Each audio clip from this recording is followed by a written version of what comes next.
earlier you had mentioned, right, when you were giving some advice, sort of being humble, right?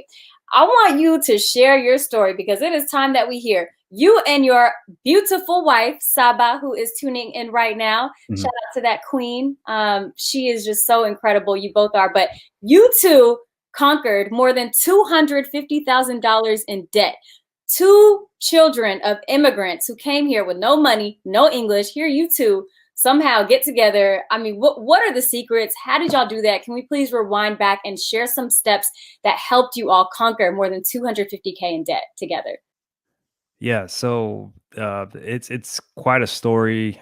Just because of we never thought that we would be able to achieve that, you know. And like I said, around the year 2016 when we got married, and then we found out that we were gonna have our baby, have our daughter, beautiful daughter. 10 months later, 11 months later, it was very nerve wracking because we were just like, what are we going to do? How are we going to afford this delivery? And then just life started happening for us in a different way. There's nothing, getting married is like that first step for me was that first step for me to really to start becoming more responsible with myself, and then realizing that a child was getting ready to come into your life was like the next big step that really took it to the next level, because now there is going to be this life that you have to take care of. And so that really just woke something up inside me.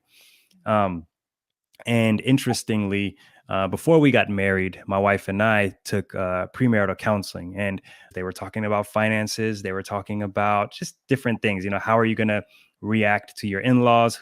How are you going to, interact with them? Whose house do we go to for, Christmas? Whose house do we go to for Thanksgiving? But for a Habesha household, for Ethiopian Eritrean household, we go to both houses every Thanksgiving, every Christmas. We make it work. That's what we try to do. Even with three kids under two, we were still doing that. But as I digress, I want to mention all those things because the premarital counseling gave us a preview into what to expect for our finances. And so that, along with being exposed to the different financial websites, bloggers like Dave Ramsey, for instance, different people out there. One guy named Paul Merriman, and I'll share some of those links with you. These people who talk about investing and saving. There's also this thing called Choose FI, the Choose Financial Independence. It's a great place for people to just learn about even more about the topics of financial independence. And so I started going down this rabbit hole, and I realized like we needed to get rid of this debt quickly because my wife graduated from law school. I graduated from an engineering school. Together, we had over $250,000 of student loan debt, and we didn't know how we were going to pay that off. We thought maybe we would just keep it for 30 years. Don't worry about it. Just pay the minimums. Just as normal people do. Just pay as we go. And so once we realized and we started doing some calculations, we looked at all the numbers. I think that's another part that really clicks for people is when you see and start calculating and doing the numbers yourself. So we went, you can just type in like student loan payoff calculator. Go Google google.com. Just Google it, student loan payoff calculator. And what we found was that for our, if we were looking at the $250,000 of student loan debt, and we were just going to pay the minimum on that each month for the next 30 years, we would be paying $300,000 in interest. And that's $300,000 of interest on top of the $250,000 Ooh. of student loan debt.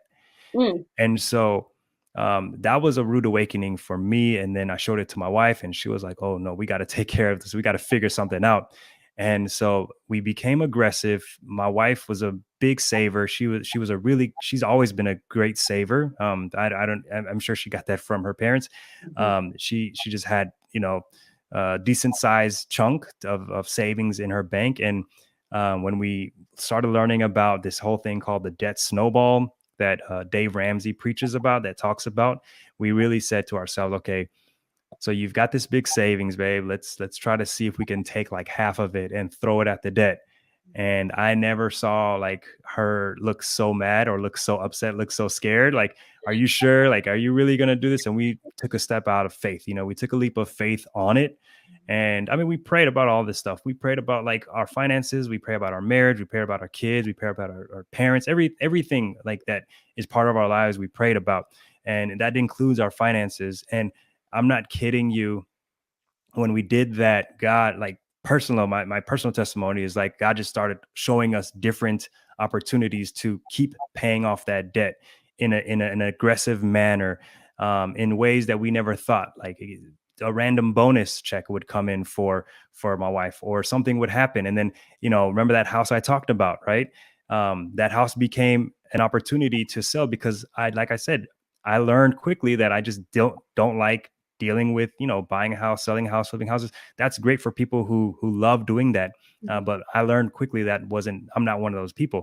mhm, And so what ended up happening was I sold my house. Yeah, I sold my house, and then we took that money and threw it at the debt. So the debt snowball, the idea of getting out of debt in an aggressive way, um, takes your uncomfort. It makes you a little bit discomfort, and it's a very uncomfortable feeling to have. But um, because we did it the way we did, we went from potentially paying $300,000 of interest on top of the $250,000.